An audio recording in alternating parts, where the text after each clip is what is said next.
नमस्कार दोस्तों, कैसे हैं आप सभी। दोस्तों उम्मीद करते हैं आप सभी ठीक होंगे। पल पल की सारी अपडेट लगातार चैनल के माध्यम से आप तक पहुंच रही होगी। दोस्तों आज की वीडियो काफी महत्वपूर्ण है क्योंकि आप सभी को ज्ञात होगा कि नई नियमावली को लेकर अब हर जगह विरोध होने लगा है। शिक्षक अभ्यर्थी जो है राज्यकर्मी के दर्जा की मांग कर रहे हैं। उनका कहना है कि बिना बीपीएससी परीक्षा के ही उन्हें राज्यकर्मी का दर्जा दिया जाए। ऐसे में अब ये देखना होगा कि 4 तारीख का जो दिन है वो क्या हमारे लिए ऐतिहासिक फैसले का दिन होगा।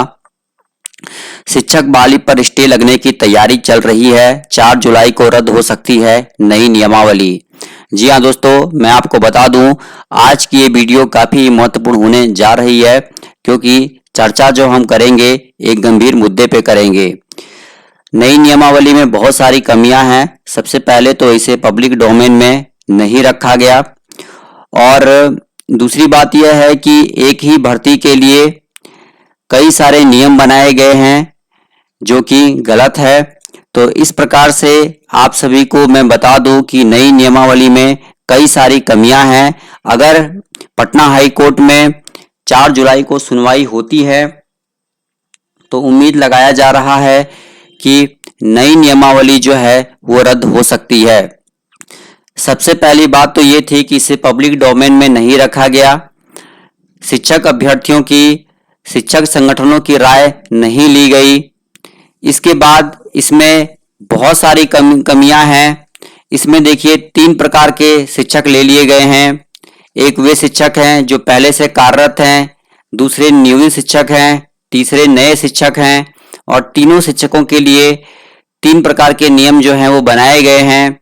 तो ऐसे में एक परीक्षा के लिए 3 प्रकार के शिक्षकों का बैठना, 3 प्रकार के नियम से परीक्षा देना, ये सारी बातें अगर पटना हाई कोर्ट में चुनौती दी जाती हैं तो नई नियमावली के रद्द होने के पूरे आसार और उम्मीद हैं।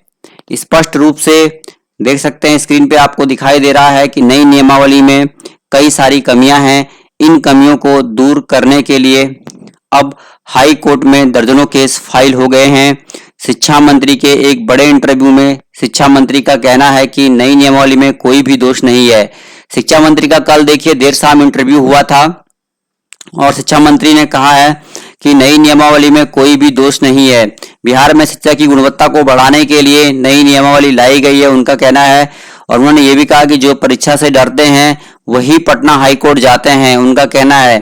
और आप देख सकते हैं कि पटना हाई कोर्ट में दर्जनों केस जो हैं वो फाइल हो रखे हैं और यहाँ पे स्पष्ट रूप से लिखा है कि 29 अगस्त को जो है यहाँ पे केस की सुनवाई है और दूसरे केस की सुनवाई, जो पहला केस हमारा हुआ था उसकी हियरिंग की जो डेट है दोस्तों वो 29 तारीख को दी गई है। यहाँ पे पहला जो केस है उसकी हियरिंग की तारीख देखिए 29 अगस्त की दी गई है, जबकि जो दूसरा केस है 4 जुलाई को उसकी सुनवाई होनी है।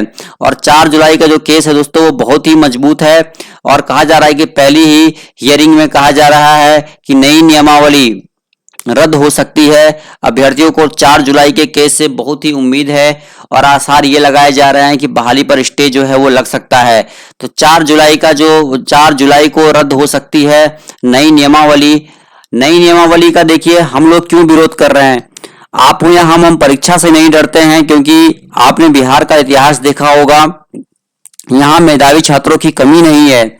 हम लोग परीक्षा से नहीं डरते हैं, लेकिन जिस प्रकार से ये नियम लाए गए हैं उसका हम लोग विरोध करते हैं। आपने देखा होगा कि एसटीटी की परीक्षा एक पात्रता परीक्षा हुई थी और खुद उस समय जो शिक्षा मंत्री विजय कुमार चौधरी थे उन्होंने कहा था कि ये एक कॉम्पिटिटिव नेचर की परीक्षा है और सेलेक्टिव नेचर की परीक्षा, यानी कि इसके बाद अब किसी प्रकार कोई परीक्षा नहीं देनी होगी, इसी के आधार पर जो है शिक्षक अभ्यर्थियों का चयन होगा। तो बड़ी अपडेट है, आप देख सकते हैं जैसा कि आपको स्क्रीन पर दिखाई दे रहा है। चलिए आगे बढ़ते हैं कुछ नए अपडेट के लिए। देर शाम देखिए नई नियमावली पर बिहार के शिक्षा मंत्री का खुलकर बोले थे। नई नियमावली पर बिहार के शिक्षा मंत्री का बड़ा बयान आया था। शिक्षा मंत्री का कहना है कि नई नियमावली को लेकर पटना हाई कोर्ट में कई सारे केस हुए हैं। बीपीएससी परीक्षा से डरने वाले शिक्षक अभ्यर्थी पटना हाई कोर्ट में केस करते हैं। उनका स्पष्ट रूप से कहना है कि शिक्षक अभ्यर्थियों की नई नियमावली में कोई भी कमी नहीं है, इसे शिक्षा विभाग के द्वारा रद्द नहीं करना चाहिए। बिहार में शिक्षा की गुणवत्ता को बढ़ाने के लिए नई नियमावली लाई गई है। शिक्षक अभ्यर्थियों को संतुलन बना के रखना चाहिए। बिहार में गुणवत्तापूर्ण शिक्षा के लिए नई नियमावली अति आवश्यक है। अब शिक्षक अभ्यर्थियों को इंतजार है पटना हाई कोर्ट का। हाई कोर्ट के फैसले के बाद शिक्षक बहाली की प्रक्रिया रद्द हो पाएगी। अब देखिए यहाँ पे 4 जुलाई है, 4 जुलाई के फैसले पर देख सकते हैं सभी की निगाहें टिकी हुई है। तो कल देर शाम नई नियमावली पर देखिए बिहार के शिक्षा मंत्री खुलकर बोले थे और उनका बड़ा बयान जो है वो आया हुआ था। तो ये भी एक बड़ी बात है कि नई नियमावली पर बिहार के शिक्षा मंत्री का बड़ा बयान आया है। देर शाम उन्होंने खुलकर जो बात है वो कही थी। वहीं देखिए उम्मीद लगाई जा रही है कि 4 जुलाई को रद्द हो सकती है पटना हाई कोर्ट से नई नियमावली। नई नियमावली पर अब संकट के बादल जो है मंडराने लगे हैं। पटना हाई कोर्ट में नई नियमावली को लेकर सुनवाई हुई है। तारीख 4 जुलाई की मिली है। पूरी संभावना लगाई जा रही है कि 4 जुलाई को पटना हाई कोर्ट से नई नियमावली रद्द हो सकती है। नई नियमावली को लेकर पटना हाई कोर्ट में दर्जनों केस फाइल हो रखे हैं। ऐसे में केसों के टोकन नंबर और केस नंबर जारी होने लगे हैं। उम्मीद लगाई जा रही है कि नई नियमावली पर हुए केसों की सुनवाई लगातार चलती रहेगी। 29 अगस्त को भी पटना हाई कोर्ट में केस की सुनवाई होनी है, लेकिन इससे पहले 4 जुलाई के सुनवाई में नई नियमावली रद्द होने के पूरे आसार हैं। शिक्षक अभ्यर्थियों को बेसब्री से 4 जुलाई का इंतजार है। अब देखना यह होगा कि 4 जुलाई को नई नियमावली रद्द होती है या फिर आगे की तारीख जो है वो मिलती है। दूसरी ओर खबर आ रही है कि विवाहित महिलाएं पति के आवास के आधार पर आरक्षण से वंचित नहीं होंगी। ये भी खबर आ रही है। बिहार की विवाहित महिलाएं पति के आवास के आधार पर आरक्षण के दावे से वंचित नहीं होंगी। सामान्य प्रशासन विभाग ने सभी जिलों के अधिकारियों को इस बारे में निर्देश जारी किया है। जाति, निवास, आय एवं क्रीमी लेयर रहित स्पष्ट रूप से तमाम बातें कही गई है कि सामान्य प्रशासन विभाग ने सभी डीएम को दिया है आदेश। जिन महिलाओं के पिता बिहार के मूल निवासी हैं उन्हें मिलेगा आरक्षण। अभ्यर्थियों को हो रही परेशानी। राज्य सरकार के इस निर्देश के बाद शिक्षक नियुक्ति के लिए आवेदन करने वाले लाखों उम्मीदवारों की परेशानी इससे कम होगी। जाति, निवास, आय एवं क्रीमी लेयर रहित प्रमाण पत्रों को स्पष्ट रूप से देख सकते हैं। यहाँ पे अपडेट आ रहा है जैसा कि आपको स्क्रीन पर दिखाई दे रहा है कि विवाहित महिलाएं पति के आवास के आधार पर आरक्षण से वंचित नहीं रहेंगी। तो स्पष्ट रूप से ये बात जो है वो कही जा रही है, जैसे स्क्रीन पर दिखाई दे रहा है।